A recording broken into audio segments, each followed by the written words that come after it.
பராசக்தியே, மருவத்தூர் வந்தவளே ஓம் சக்தியே, மக்கள் குறை போக்கிடுவாய் பராசக்தியே, மக்கள் குறை போக்கிடுவாய் பராசக்தியே, அம்மா சுயம்பாக வந்தவளே ஓம் சக்தியே, சுயம்பாக வந்தவளே ஓம் சக்தியே, சுடராக ஒளிர்பவளே பராசக்தியே. பாடுங்க. சுடராக ஒளிர்பவளே பராசக்தியே. ஓம் சக்தி.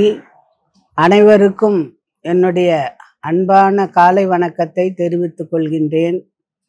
சகல நலன்களையும் வழங்கும் நவராத்திரியின் நிறைவு நாளான இன்று வெற்றியை குறிக்கும் விஜயதசமியான இன்று நம் அன்னை ஆதிபராசக்தி சிவகாம சுந்தரியாக விஸ்வரூப தரிசனத்தை அருள்பாலிக்கின்றாள்.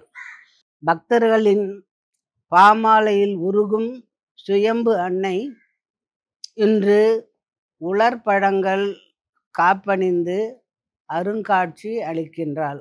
இச்சாசக்தி, கிரியாசக்தி, ஞானசக்தி இம்மூன்றும் சேர்ந்த மகா சக்தியான சிவகாம சுந்தரி வேதங்களின் உட்கருவான உபனிஷதங்களால் கொண்டாடப்படும் பெருமையை உடையவள். பக்தர்கள் விரும்பும் பலன்களை அளிப்பதே லட்சியமாக கொண்டதால் வியாச முனிவரின் மகனான சுக பிரம்ம ரிஷி மற்றும் ஆதிசங்கரர் போன்றவர்களால் அர்ச்சிக்கப்பட்டவர். தில்லை நடராஜ பெருமானின் சக்தியாக தில்லையிலே இருக்கின்றவர். மும்மலங்களும், அதாவது ஆசை, கோபம், வெறுப்பு, இந்த 3 மலங்களும் அப்பாற்பட்டவள். இந்த 3 மலங்களுக்கும் அப்பாற்பட்டவள். ஏன்னா மும்மலங்கள்னா ஆசைன்றது தேவையற்றது, ரொம்ப கோபம், வெறுப்பு, இதெல்லாம் மும்மலங்கள்னா வெறுக்கத்தக்கக்கூடிய குணங்கள். அதை தான் மும்மலங்கள் என்றார்கள். தன் மந்திரங்களையோ தன் பெயரையோ சொல்பவர்களுக்கு நன்மையை வாரி வழங்கக்கூடியவள். மன்மதனை மீண்டும் உயிர் பெற செய்த கருணை பார்வை உடையவள். அதாவது ஒரு சமயம் சிவனுடைய நெற்றிக்கண்ணால் மன்மதன் அவன் ஒரு தடவை ரொம்ப கர்வமாக ஏதோ செய்தபோது அந்த மன்மதனையே தன்னுடைய நெற்றிக்கண்ணால் எரித்து சாம்பலாக்கியவர். சிவனுடைய கண் வீச்சினால் எரித்த காமனை அம்பாளின் கடாட்ச வீச்சு உயிர் பெற்றிட செய்தது. காமனை அம்பாளின் கடாட்ச வீச்சு உயிர் பெற்ற எழ செய்தது. திரு காம கோட்டமுடைய பெரிய நாச்சியார் என்று அழைக்கப்பட்ட நடனத்துக்கு தலைவியாக திகழும் சிவகாம சுந்தரி அம்மன் சூரியன், சந்திரன், அக்னி ஆகியோரை தன் கண்களாக உடையவள். நீங்கள் தில்லையில் நடராஜ பெருமானாலே அந்த ஆனந்த தாண்டவம் தான் நமக்கு ஞாபகத்துக்கு வரும். அந்த தாண்டவத்தை இது கழித்து கொண்டு பிறரும் அதை அனுபவிக்கும்படி செய்யக்கூடிய பக்கபலமாக இருப்பவள் இந்த சிவகாம சுந்தரி. இந்த சிவகாம சுந்தரி அலங்காரத்தில் பார்த்தீங்கன்னா முதல் தசாவதாரிணி மாதிரி, தசனோட 10 அம்மாவுடைய அவங்களுடைய சிவகாம சுந்தரியுடைய திருமுகம் ஒன்று, மொத்தம் 11 முகங்கள். அந்த முதல் முகம் ஆதிபராசக்தியை எடுத்துக்கணும். 2வது பைரவி, சிவகாம சுந்தரி, நாராயணி, கௌரி, வைஷ்ணவி, அகிலாண்டேஸ்வரி, அபிராமி, சுந்தரி, அனந்தவல்லி, அங்கையர்கண்ணி என்று 11 முகங்களை உடையவளாக விஸ்வரூபமாக நமக்கு காட்சி தருகின்றார்.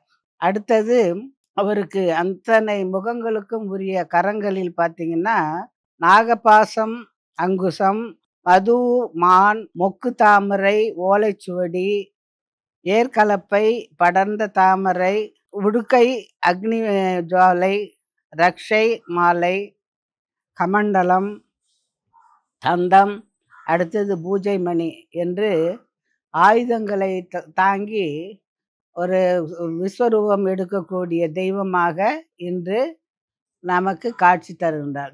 ஒவ்வொரு வருஷமும் நம்ம ஒரு அசுரனை அழிக்கக்கூடிய காளியா போட்டு போட்டு விடைபெறத விட்டுட்டு இந்த தடவை சுபமாக ஒரு 11 முகங்களை உடைய திரிபுரங்களையும் ஆளக்கூடிய இந்த சிவகாம சுந்தரியை அலங்காரமாக நாம் கொண்டது ஒரு முக்கியமான ஒரு நிகழ்வாகும். தர்மம், அதர்மம், காமம் என்ற 3க்கும் மேலான மோட்சத்தை அளிப்பவள் சேம்பு அன்னை இன்றைக்கு உலர்பழங்கள் காப்பு பல உன்னதமான சிறப்புகளை காப்பாக அணிந்திருக்கின்றார். அதாவது உலர்பழங்களை காப்பாக அணிந்திருக்கின்றார். உலர்பழங்கள் உடலுக்கு மிகவும் நல்லது.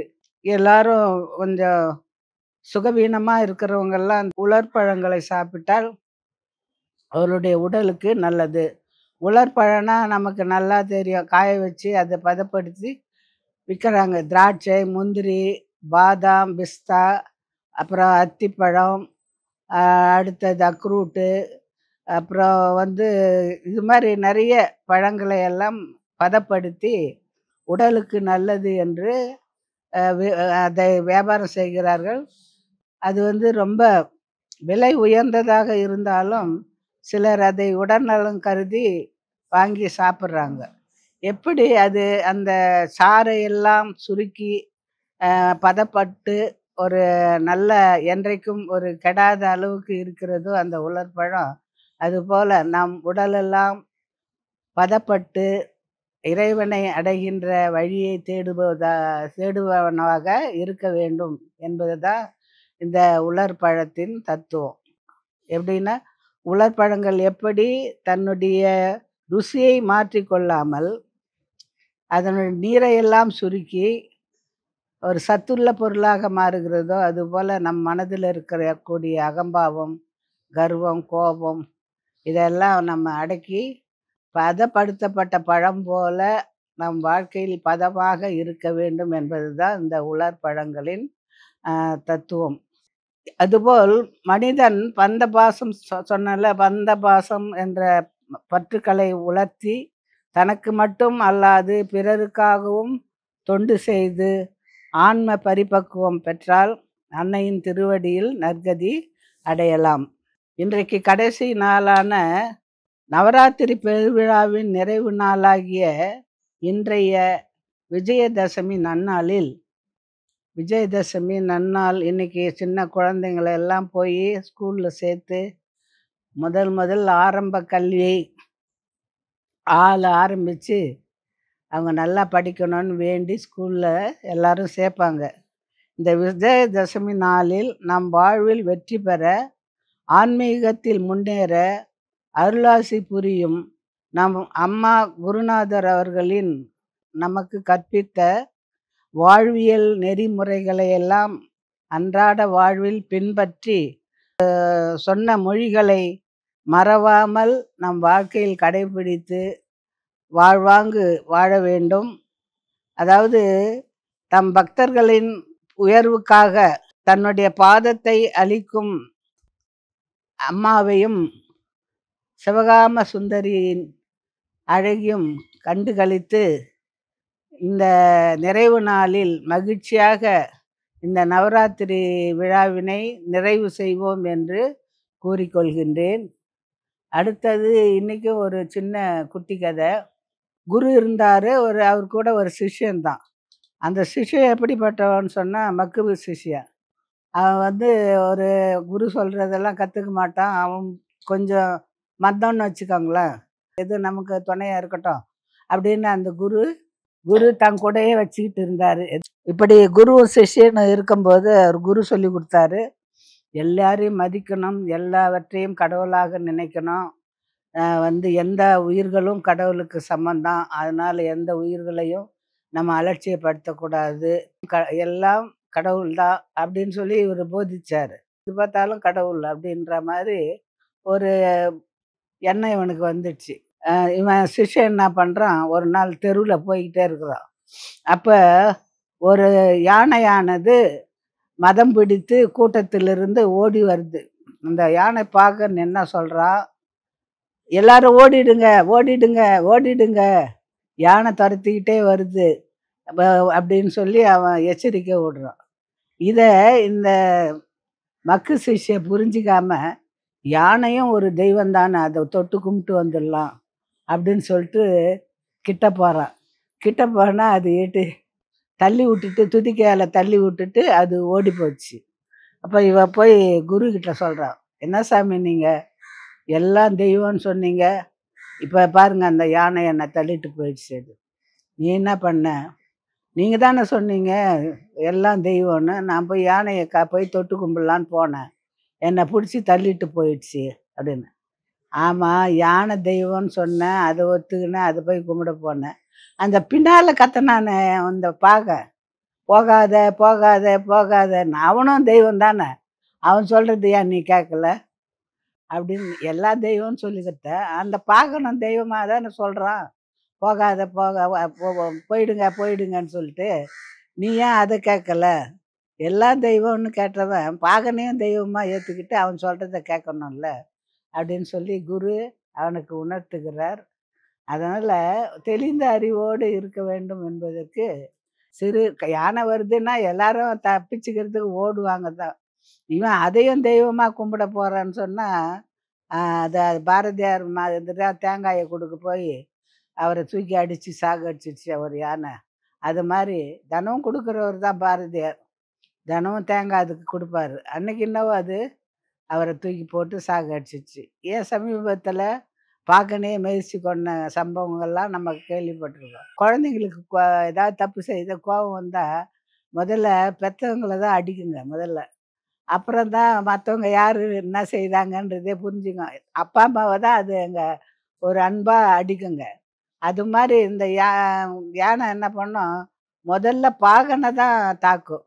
ஏன்னா அவன் அவன் அதுக்கு முன்னாடி அதுக்கு சாப்பாடு போடாத இருந்திருப்பான், அதை வச்சு பழைப்பு நடத்திட்டு பாட்டினே தவிர அதுக்கு சரியாக சாப்பாடு ஓய்வு கொடுக்க மாட்டான், எப்பவும் கட்டி போட்டு வச்சிருக்குது. இதை இயற்கையான சூழலில் வளரக்கூடிய யானையானது ஒரு கட்டுப்பாட்டுக்குள்ளே இருக்கும்போது ஒரு நேரம் இல்லைன்னா ஒரு நேரம் அதுக்கு மதம் பிடிக்கும். அந்த மதம் பிடிக்கும்போது யாராக இருந்தாலும் பார்க்காது, போட்டு மேய்ச்சிடும். குறிப்பாக பாகனை தான் கொல்றதுக்கு பாவம். ஏன்னா அவன் அதை அடக்க பார்க்குறான் இல்லையா, அந்த மதம் பிடிச்சி இதை யானை அடக்க போகும்போது இது திருப்பி அவனை தான் அடிக்கும். அதுபோல் நல்லது எது கெட்டது எதுன்னு தெரிஞ்சு குருவே சொன்னால் கூட நம்மளும் நம்முடைய அறிவை பயன்படுத்தி நல்ல முறையில் வாழணும் அப்படின்றது தான் இந்த கதையினுடைய கருத்து. ஆகவே கண்மூடித்தனமாக இல்லாமல் தெளிவான அறிவாக இருக்க வேண்டும், அறிவுடன் இருக்க வேண்டும் என்று கூறிக்கொண்டு இந்த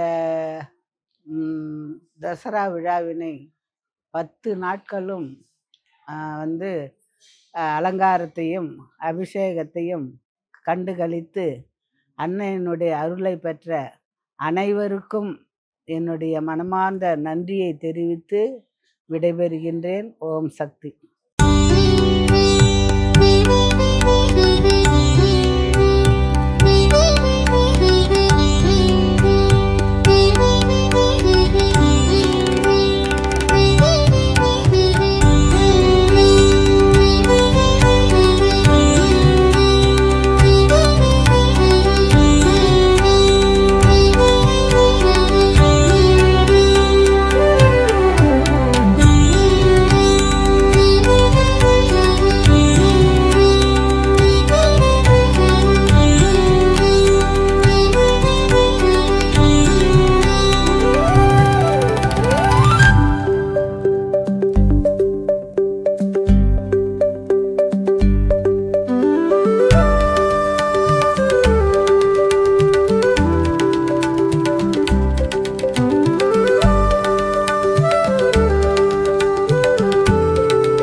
అనుగ్రహం కావాలి అంటే మన బంగారు అమ్మ తెలుగు యూట్యూబ్ ఛానల్ని తప్పక సబ్స్క్రైబ్ చేసుకోండి. అమ్మ చూపే మార్గాన్ని అనుసరించండి.